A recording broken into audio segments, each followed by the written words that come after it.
প্রিয় ভাই বোনেরা, সো আজকে আমরা জানবো যে প্রেজেন্ট পারফেক্ট টেন্সের অ্যাক্টিভ থেকে প্যাসিভ। ইতিমধ্যে আমার প্যাসিভ ভয়েসের 3টা ক্লাস হয়ে গেছে। যারা ক্লাসগুলোকে মিস করেছেন তারা প্লে লিস্ট থেকে ক্লাসগুলোকে দেখতে পারেন। মূলত প্যাসিভ ছাড়া আপনার ইংলিশ দুর্বল, অর্থাৎ আপনি যখন কথা বলতে যাবেন তখন আপনাকে প্যাসিভ বাক্য মাস্ট ইউজ করতে হবে। এবং আমরা যখন বাংলায় কথা বলি তখন কিন্তু আমরা অনেকভাবে, অর্থাৎ হাজার হাজার বাক্য আমরা প্যাসিভে বলি। সো প্যাসিভ ছাড়া আপনার ইংলিশ দুর্বল, এবং আপনি যদি প্যাসিভ ইংলিশ স্ট্রাকচার শিখেন আপনি কখনো শিখতে পারবেন না। আপনার শিখতে হবে জাস্ট বাংলা অনুসারে। আমার ক্লাসটা দেখেন, ইনশাল্লাহ ভালো লাগবে। দেখেন, প্রেজেন্ট পারফেক্ট টেন্সের স্ট্রাকচার হচ্ছে subject plus have has plus ভার্বের বি3। এখন যে কাজটা অতীতে হয়েছে বা একটু আগে হয়েছে তার ফলটা এখনো আছে, এরকম বাক্যগুলো হচ্ছে আপনার প্রেজেন্ট পারফেক্ট টেন্স।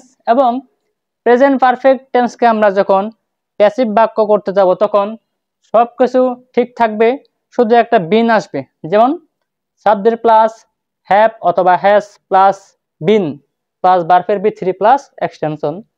এখন প্যাসিভ মানে হচ্ছে আপনার ভার্বের বি3।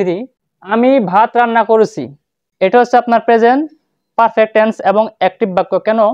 আমরা জানি যে বাক্যে কর্তা উল্লেখ থাকে, অর্থাৎ কাজটা কে করেছে সেটা যদি উল্লেখ থাকে তাহলে সেটা হচ্ছে অ্যাক্টিভ, এবং প্যাসিভ বাক্যে কাজটা কে করেছে সেটা উল্লেখ থাকবে না, অর্থাৎ সাবজেক্ট নেই, সাবজেক্ট হচ্ছে আপনার হিডেন। দেখেন, আমি ভাত রান্না করেছি, এখানে ভাত রান্না করছে কে? আমি, কাজে এটা হচ্ছে অ্যাক্টিভ। এখন আমি ভাত রান্না করেছি, এটা হচ্ছে আপনার অ্যাক্টিভ বাক্য, তাহলে আমি মানে আই।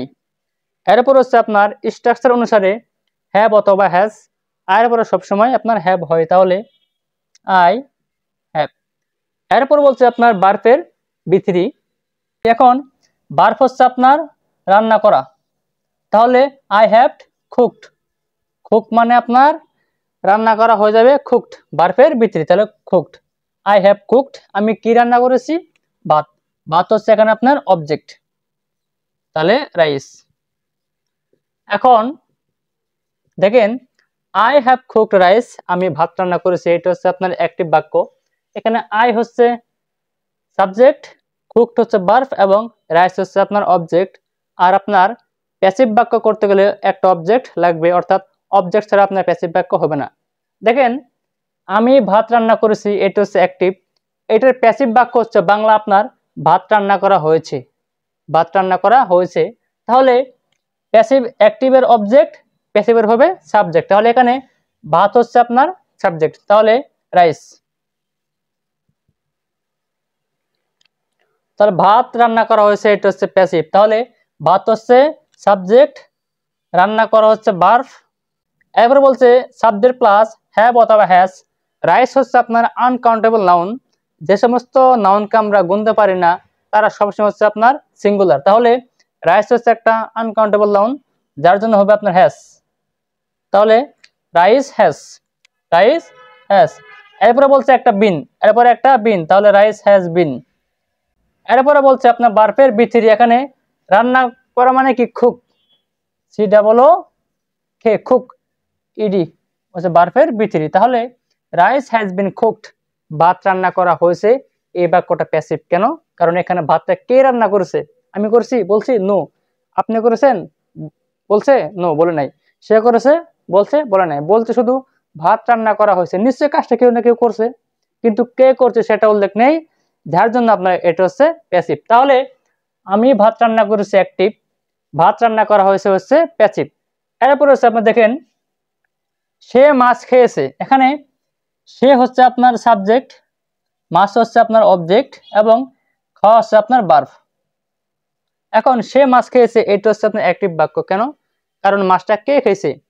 মাছটা খেয়েছে আপনার সে, তাহলে এখানে সাবজেক্ট আছে, যার জন্য এটা আপনার হচ্ছে অ্যাক্টিভ বাক্য। তাহলে দেখেন, প্রথমে সাবজেক্ট, তাহলে হি মানে হি অথবা সি। এরপরে বলছে আপনার হ্যাভ অথবা হ্যাজ, হি হচ্ছে আপনার থার্ড পারসন সিঙ্গুলার নাম্বার, যার জন্য হবে আপনার হ্যাজ, তাহলে হি অথবা সি হ্যাজ। এরপরে বলছে ভার্বের বি3, ইট মানে কি? খাওয়া, হয়ে যাবে ইট, এট, ইটেন, তাহলে শি হ্যাজ ইটেন, সে খেয়েছে, সে কি খেয়েছে? একটা অবজেক্ট, অবজেক্ট হচ্ছে আপনার মাছ, তাহলে ফিশ। তাহলে দেখেন she অথবা he has eaten fish, সে মাছ খেয়েছে, এটা হচ্ছে অ্যাক্টিভ। এখন সে মাছ খেয়েছে, এটার প্যাসিভ বাক্য হচ্ছে আপনার মাছ খাওয়া হয়েছে।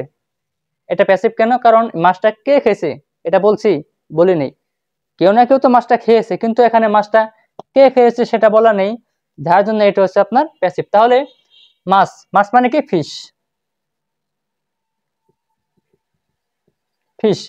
এরপরে বলছে মাছ খেয়েছে, হ্যাঁ এখানে একটা মাছ ধরি, তাহলে হ্যাজ, ফিশ হ্যাজ।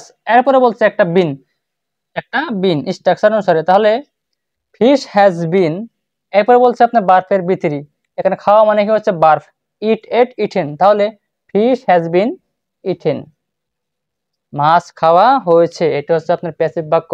কেন? কারণ মাছটা কে খেয়েছে সেটা বলা নেই। আপনি খেয়াল করবেন যে সে মাছ খেয়েছে অ্যাক্টিভ, মাছ খাওয়া হয়েছে প্যাসিভ। আমি ভাত রান্না করেছি অ্যাক্টিভ, ভাত রান্না করা হয়েছে passive, just Bangla not English. এরপরে বাক্য দেখেন যে তারা ইংরেজি শিখেছে, এখানে তারা হচ্ছে সাবজেক্ট এবং ইংরেজি হচ্ছে আপনার অবজেক্ট এবং শিখেছে হচ্ছে কি ভার্ব। এখানে তারা ইংরেজি শিখেছে, এটা হচ্ছে অ্যাক্টিভ বাক্য। কেন? কারণ ইংরেজিটা কে শিখছে, সাবজেক্ট এখানে আছে, কে শিখছে? তারা শিখছে, এজন্য এটা হচ্ছে আপনার অ্যাক্টিভ বাক্য। তাহলে দে, তারা মানে কি? দে। এরপরে হ্যাভ অথবা হ্যাজ, দে এর পরে সবসময় হ্যাভ হয়, তাহলে দে হ্যাভ। এরপরে বলছে বার্ফের ভিতরি, শিখা মানে কি? লার্ন, হয়ে যাবে লার্নড, তাহলে LEARNT। তাহলে দে হ্যাভ লার্নড, তারা শিখেছে, তারা কি শিখেছে? অবজেক্ট, তারা শিখেছে আপনার ইংরেজি, তাহলে ইংলিশ। তাহলে দে হ্যাভ লার্নড ইংলিশ, তারা ইংরেজি শিখেছে, এটা হচ্ছে আপনার অ্যাক্টিভ বাক্য। এখন তারা ইংরেজি শিখেছে, এটার প্যাসিভ বাক্য হচ্ছে আপনার ইংরেজি শেখা হয়েছে।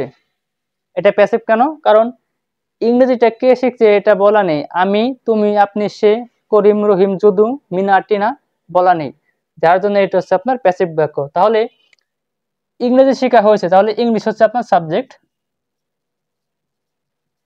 তাহলে ইংলিশ। এরপরে বলছে যে ইংলিশ যেহেতু একটা ভাষা, তাহলে সবসময় হবে আপনার সিঙ্গুলার, তাহলে ইংলিশ হ্যাজ।